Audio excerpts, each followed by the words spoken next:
Right, good morning, all. Gosh, we're up to issue 71 now with Stormbringer. It looks like Stormbringer's kind of coming to a close just as Combat Patrol is beginning. So, um, I think I'm probably going to do Combat Patrol. I'm gonna I have to admit though, it's going to be big decision about whether I do that. Anyway, so let's get going with this 4 weeks worth of Stormbringer. So we're coming right to the end now. I think we've just got probably what, three more deliveries to go. And we're going to start off, not the most exciting of issues, but we're going to start off with a paint issue where we get some shades of Coelia Green Shade and Questora Flesh. So it's slightly dark. It's suppose a what's that, like a kind of tanned skin tone going towards suppose, well, definitely not my skin tone anyway. It's definitely not milk bottle white, is it? the unhealthy pallid colour of a white person who doesn't see enough sun. Right then.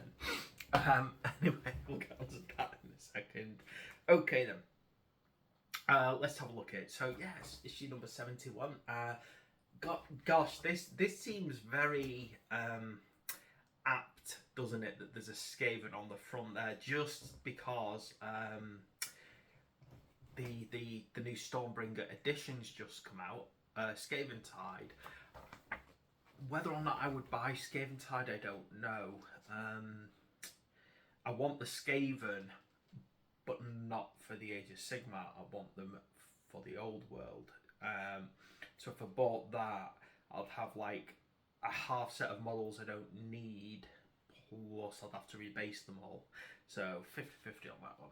Anyway, but do love the Ratkin. I'm actually quite shocked that the new Skaven models for Age of Sigmar perfectly match as well the old world range. It feels like they've released them both so they can do a double whammy. Anyway, so we've got Skaven on the front, and then details about the Ossiarch Bone Reapers, who obviously are a faction of undead who take bones and then reforge them into constructs. What else have we got here? Fury of the Deep. Let me have a look here. Ooh, a story about the, well, not a story, but a bit of lore between the Indoneth Deepkin and the Fire Slayers. That's it. That's quite a interesting read, hopefully. And then some proper lore on the Skaven there, which is great. Okay, so we've got kind of 3 pieces of background in this one, which is good. What else have we got here?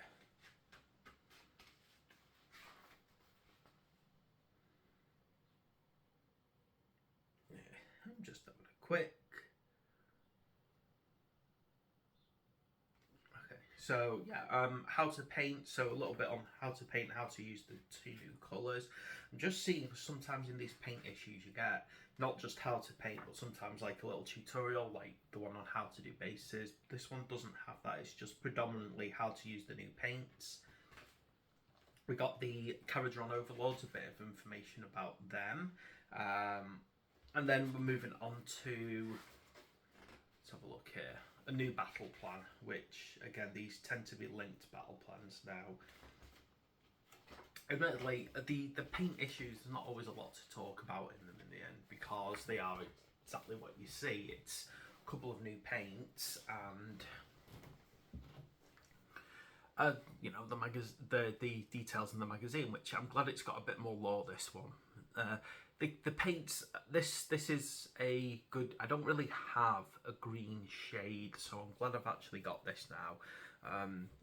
Sometimes my greens can look a bit flat because I haven't got shades for them. And as I said, it's good to have a different skin tone as well, particularly if you want to go for a variety of skin tones within your miniatures and not have them all look just one colour. And you can kind of play with different tones and highlights across the different parts and how the light reflects on a person. So yeah, we got an okay little issue there. There's not much to say about it because it's a painting issue. It shows you how to use the new paints. And it doesn't surprise me that Skaven have a bit of focus in that, because Skaven Tide's just been released. It's definitely worth looking at the box. It's got like some really fantastic new miniatures in there, for both the Stormcasts and the Skaven. I wish Games Workshop would send me boxes, but unfortunately, well, I'm hardly a popular YouTuber, so I'm unlikely to be able to get those kind of things. And unfortunately, my painting skill is not good enough to actually get test models. Well, anyway. But I don't do this for money. I do it for the sake of doing it. So anyway, so that's issue number 71. I've got issue 72 coming up. Thanks for watching. Please like and subscribe.